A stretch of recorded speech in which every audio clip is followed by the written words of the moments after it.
कैसे हो बच्चों। उम्मीद है आप सब बहुत ही अच्छे होंगे। तो बच्चों इस वीडियो क्लास में हम प्रश्नावली 4.2 का छठा सवाल सॉल्व करेंगे। इस प्रश्नावली के 1 से लेकर 5 तक सवाल मैंने आपको समझा दिए हैं। अगर आपने वो सवाल नहीं देखे हैं तो उनके लिंक मैं इस वीडियो के डिस्क्रिप्शन में दे दूंगा, ठीक है। तो बच्चों छठा सवाल है, एक कुटीर उद्योग एक दिन में कुछ बर्तनों का निर्माण करता है, ठीक है। एक विशेष दिन यह देखा गया कि प्रत्येक नग की निर्माण लागत रुपयों में उस दिन के निर्माण किए गए बर्तनों की संख्या के दुगने से 3 अधिक थी, ठीक है। यदि उस दिन की कुल निर्माण लागत 90 रुपये थी तो निर्मित बर्तनों की संख्या और प्रत्येक नग की लागत ज्ञात कीजिए। देखिए बच्चों, आसान सा सवाल है। इसमें हमसे बोला है कि एक कुटीर उद्योग है जो एक दिन में कुछ बर्तनों का निर्माण करता है, यानी एक दिन में ये कुछ बर्तन बनाता है, ठीक है। अब आगे हमसे बोला है कि एक विशेष दिन यह देखा गया कि प्रत्येक नग की निर्माण लागत, प्रत्येक नग की निर्माण लागत का मतलब है कि एक बर्तन को बनाने में कुल कितना रुपया लगा, ठीक है। तो प्रत्येक नग की निर्माण लागत उस दिन के निर्माण किए गए बर्तनों की संख्या के दुगने से 3 अधिक थी। यदि उस दिन की कुल निर्माण लागत 90 रुपये थी तो निर्मित बर्तनों की संख्या और प्रत्येक नग की लागत ज्ञात कीजिए। चलिए इसको सॉल्व करते हैं। एक एक चीज़ मैं आपको बहुत अच्छे से समझाता हुआ चलूँगा, सवाल आपको बहुत अच्छे समझ में आ जाएगा, ठीक है। तो देखिए बच्चों, हल में हमें क्या करना है। सबसे पहले तो आप ये देखिए कि सवाल में आपसे पूछा क्या गया है। आपसे पूछा गया है कि उस दिन निर्मित बर्तनों की संख्या कितनी थी, यानी उस दिन कुटीर उद्योग ने कुल कितने बर्तन बनाए थे, ठीक है। और साथ में ये भी पूछा गया है कि प्रत्येक नग की लागत क्या थी, यानी एक बर्तन को बनाने में कुल कितना रुपया लगा था, ठीक। तो देखो बच्चों, हम करेंगे क्या। सबसे पहले हम ये मान लेंगे कि उस दिन निर्मित बर्तनों की संख्या x थी, यानी कुटीर उद्योग ने उस दिन x बर्तन बनाए थे, ठीक है। अगर बच्चों उस दिन कुटीर उद्योग ने x बर्तन बनाए थे तो प्रत्येक नग की लागत कितनी हो जाएगी। भाई सवाल में हमसे बोला है कि प्रत्येक नग की लागत उस दिन निर्मित किए गए बर्तनों की संख्या के दोगुने से 3 अधिक थी। तो भाई उस दिन कितने बर्तन निर्मित किए गए, x बर्तन निर्मित किए गए। तो हम क्या करेंगे, x का कर लेंगे 2 गुना। तो x का 2 गुना बच्चों कितना हो जाएगा, 2x, ठीक है। तो उस दिन निर्मित किए गए बर्तनों की संख्या का दुगना हो गया 2x। अब इसमें भी 3 अधिक, तो इसमें हम प्लस कर लेंगे 3, ठीक है। तो ये हो जाएगी प्रत्येक नग की निर्माण लागत। क्लियर है, ठीक है। अब हमें आगे क्या करना है, तो सबसे पहले तो यहाँ हम डाल लेते हैं प्रश्न के अनुसार। क्या चीज़, प्रश्न के अनुसार। अब प्रश्न के अनुसार हम क्या लिखेंगे, तो प्रश्न में बच्चों आगे हमसे बोला है कि उस दिन की निर्माण लागत 90 रुपये थी। अब यहाँ बच्चों हम निर्माण लागत निकालेंगे। तो निर्माण लागत कैसे निकालेंगे, भाई बर्तनों की संख्या है x, यानी कुल x बर्तन बनाए गए, ठीक है। और एक बर्तन की कीमत है 2x + 3, यानी एक बर्तन को बनाने में कुल 2x + 3 रुपये लगे। तो x बर्तन बनाने में कुल कितना रुपया लगेगा, यही हो जाएगी कुल निर्माण लागत। तो x बर्तन बनाने में बच्चों कितना रुपया लगेगा, भाई बर्तनों की संख्या का गुणा कर देंगे हम प्रत्येक नग की लागत से, तो ये हो जाएगी कुल निर्माण लागत, ठीक है। x गुणा 2x + 3, और ये सवाल में हमें दे रखी है 90 रुपये, तो बराबर में आ जाएगा 90, ठीक। अब यहाँ से हम एक द्विघात समीकरण प्राप्त करेंगे, ठीक है। तो देखो x की गुणा 2x से करेंगे बच्चों, तो ये हो जाएगा 2x², ठीक है। प्लस है यहाँ पर, प्लस लगा लेंगे। अब x की गुणा करेंगे 3 से, तो ये हो जाएगा 3x, ठीक है। और बराबर में कितना है, 90, तो बराबर में आ जाएगा 90। अब हम 90 की साइड चेंज करेंगे, इसको इधर लाएंगे। तो यहाँ से हमें मिलेगा 2x² + 3x। 90 को जब हम इधर लेकर आएंगे तो ये -90 हो जाएगा, ठीक है। और बराबर में बचेगा 0। तो यहाँ से हमें ये एक द्विघात समीकरण मिल गई, ठीक। अब इसको बच्चों हम गुणनखंड विधि से सॉल्व करेंगे। तो गुणनखंड विधि में बच्चों हमें क्या करना होता है, हमें x² के गुणांक और अचर पद की गुणा करनी होती है सबसे पहले। तो भाई x² का गुणांक है 2 और अचर पद है 90, तो हमें 2 और 90 की गुणा कर लेनी है।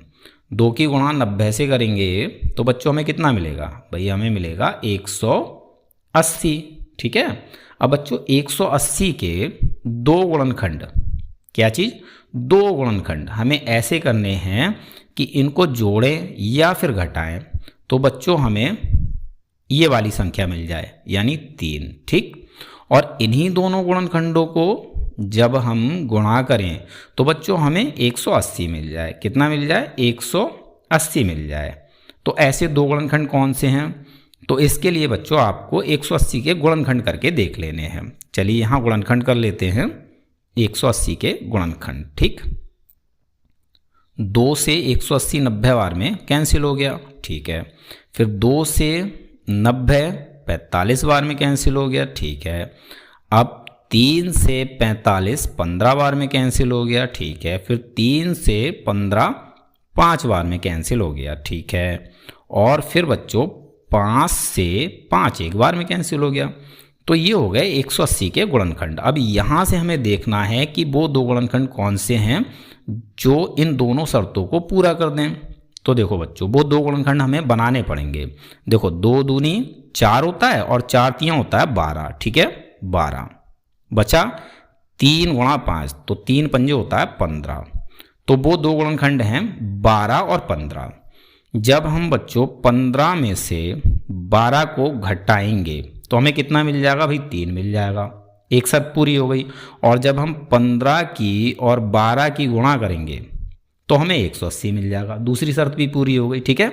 तो वो दो गुणनखंड कौन से हैं, 12 और 15। अब हमें करना क्या है, तो बच्चों हमें इस 3 को 15 माइनस 12 लिखना है, ठीक है। क्योंकि 15 माइनस 12 कितना होता है, 3 होता है, ठीक है।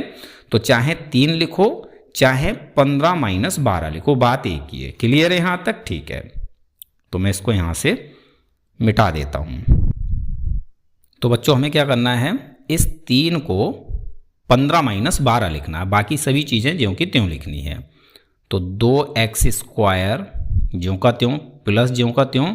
अब इस 3 को हम लिखेंगे 15 माइनस 12, ठीक है। अब 3 के साथ में x है तो यहाँ पर x भी आ जाएगा। फिर है -90 और बराबर 0, ठीक है। अब हम इस ब्रैकेट को हटाएंगे तो 2x² ज्यों का त्यों रहेगा, ठीक है। प्लस भी ज्यों का त्यों रहेगा। अब 15 की गुणा करेंगे x से, क्योंकि x बाहर है। जो भी चीज़ बाहर होती है उसकी गुणा हम ब्रैकेट के अंदर जो भी चीज़ें दे रखी होती हैं उससे करते हैं, ठीक है। तो 15 की गुणा x से करेंगे तो ये हो जाएगा 15x, ठीक है।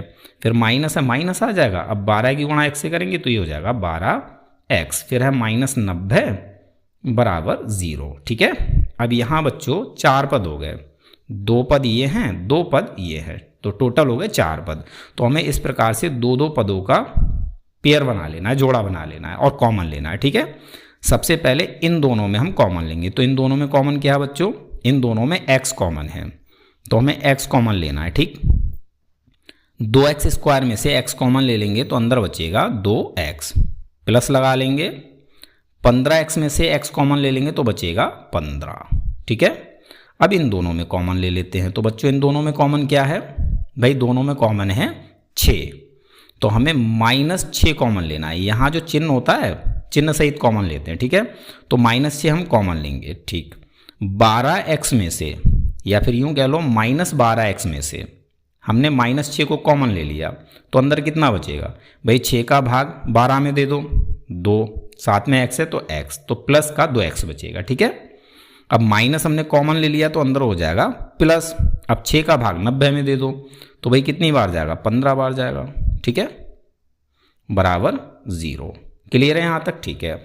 अब देखो बच्चों 2x + 15, 2x + 15 ये 2 बार लिखा है, तो इसको हम एक बार एक ब्रैकेट में लिख लेते हैं, 2x + 15, ठीक है।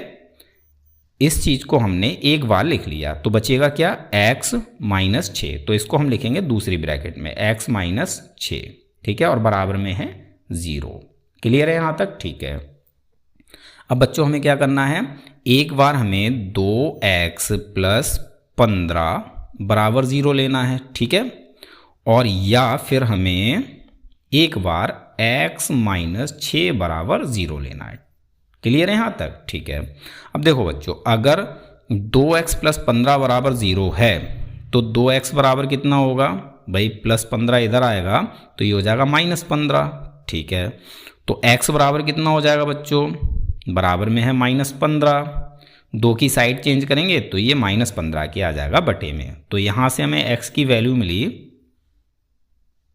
-15/2। ठीक है, अब यहाँ की बात कर लेते हैं।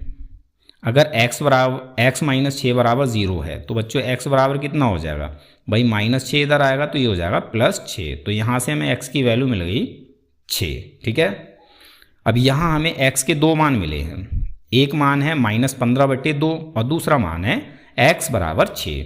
ठीक है, अब x हमने किसको माना था भाई, हमने x माना था उस दिन निर्मित बर्तनों की संख्या को। तो हम ये जानते हैं कि बर्तनों की संख्या कभी माइनस में नहीं हो सकती। तो यहाँ ये जो x का मान है -15/2 ये मान्य नहीं होगा, क्योंकि भाई बर्तनों की संख्या कभी माइनस में नहीं हो सकती। अब यहाँ x का मान है 6, तो बर्तनों की संख्या हो जाएगी 6। ठीक है, तो यहाँ सबसे पहले हम ये लिख लेते हैं कि x बराबर -15/2 स्वीकार्य नहीं है। क्यों स्वीकार्य नहीं है बच्चों, क्योंकि ये एक ऋणात्मक संख्या है और बर्तनों की संख्या कभी ऋणात्मक हो नहीं सकती। भाई बर्तनों की संख्या क्या हो सकती है, 1 2 3 4 5, कभी माइनस में तो नहीं हो सकती। तो -15/2 स्वीकार्य नहीं है। ठीक है, अतः